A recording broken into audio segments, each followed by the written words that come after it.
Soul Fragments, Part 2. How soul fragments form. There is a question that often rises once people learn about soul fragments.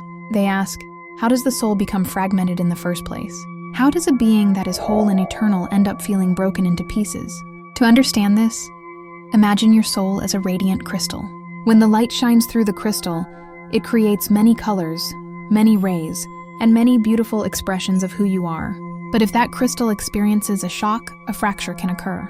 A small piece of the crystal may separate, holding the energy of the experience that was too painful or too overwhelming at the time. One of the most common ways a soul fragment forms is through trauma in childhood.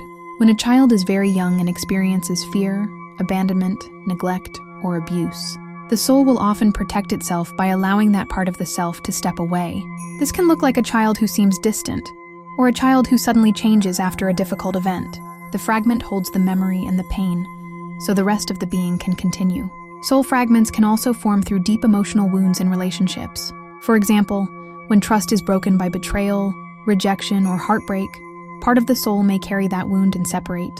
This is why many people feel like a piece of them was left with someone from their past, because on an energetic level, a fragment may still be entangled with that experience. Another way fragments form is through sudden shock or trauma. Accidents, surgeries, or life-threatening experiences can overwhelm the system. In that moment, the soul chooses to protect itself by splitting, leaving the part of you that experienced the shock outside of your conscious awareness.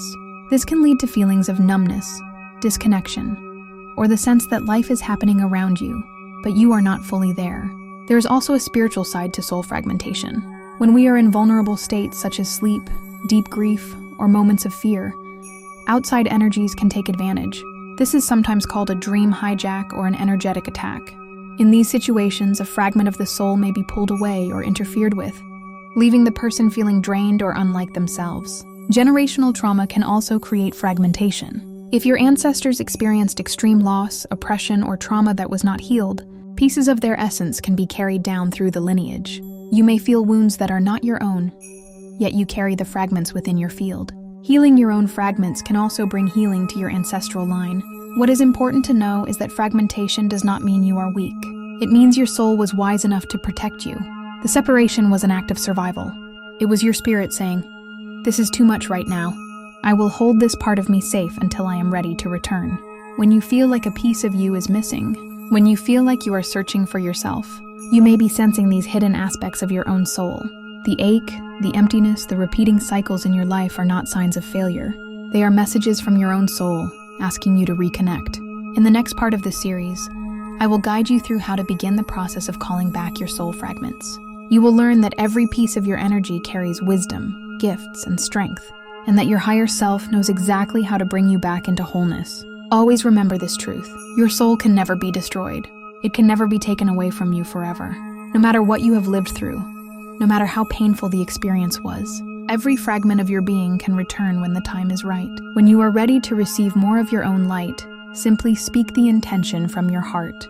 You may say, "I call back all parts of my soul, from every time, from every place, from every dimension.